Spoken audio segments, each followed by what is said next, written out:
All right, let's dive into what might just be the single most important step for any new venture. We're pulling this straight from MIT's playbook for entrepreneurs, and it's all about testing your key assumptions. This is where you find out if your brilliant idea is also a brilliant business. So let me start with a question for you. What do you think is the #1 startup killer? It's not running out of cash. It's not getting crushed by a competitor. No, the real reason is actually much simpler, and it's a trap that gets sprung on thousands of founders every single year. And there it is.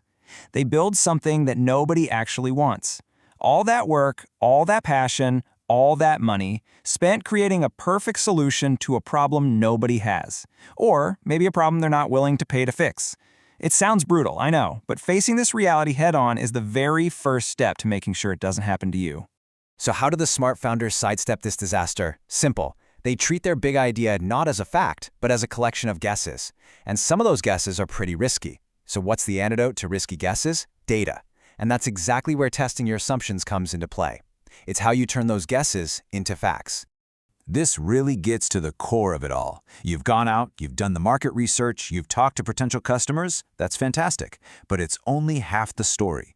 The real magic, the real insight, happens when you mix what people say they'll do with hard data on what they actually do.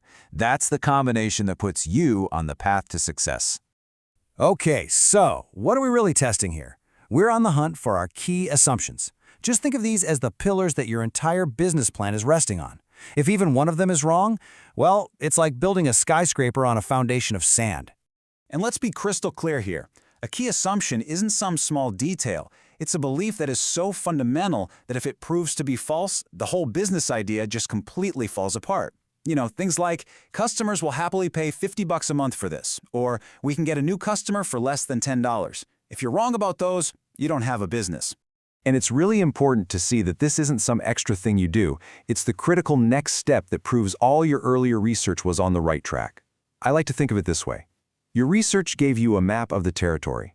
Testing your assumptions is like sending out a few scouts to make sure that map is actually accurate before you march your whole army in.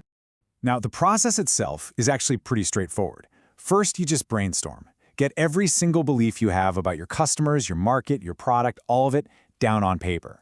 Then you prioritize. Ask yourself, which of these, if I'm wrong, would sink the entire ship? And finally, and this is so important, you break those giant assumptions down into tiny specific things that you can actually go out and test. Okay, so once you have those little testable pieces, it's time to switch hats. You need to stop being your idea's biggest cheerleader and start acting like a scientist who is just looking for the cold, hard truth. And a scientific approach really just means you test one thing at a time. I mean, think about it. If you test 3 different assumptions with one big experiment and it fails, how do you know which assumption was wrong? You don't. The data is useless. So you've got to be disciplined. One specific experiment for each tiny little hypothesis.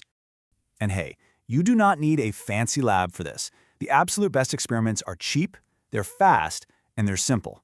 Remember, the goal here is not to build your final product. The goal is to get real-world evidence, actual data, as quickly as you possibly can, and that usually means without writing a single line of code. So you might be wondering, how do you actually do this? How can you possibly test demand for a product that doesn't even exist yet? Well, let's look at a few super effective ways to do this that are more about being clever than about being a coder. You have got to understand this hierarchy of evidence. It'll save you so much time.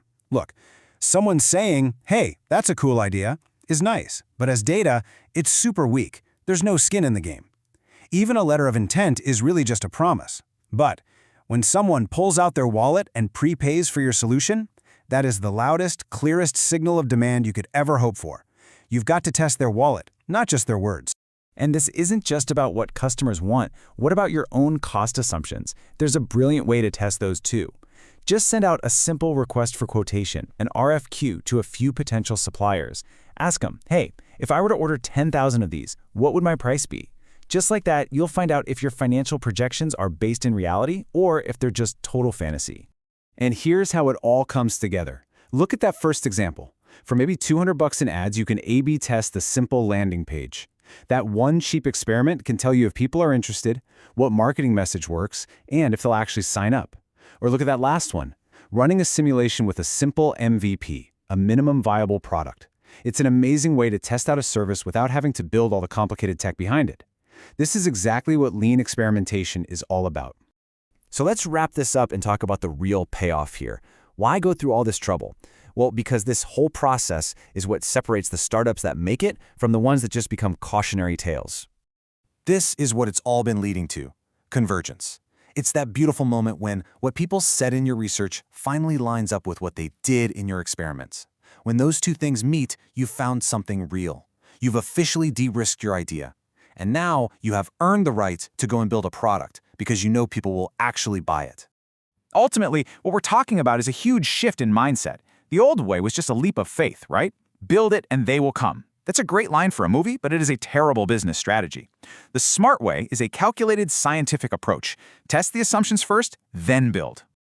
So, I'm going to leave you with this question. And it doesn't matter if your idea is on a napkin or if you already have a growing company. Think about it right now. What is the single riskiest, most foundational belief that your entire venture is built on? And more importantly, what's a cheap, fast experiment that you could run today to find out if it's true?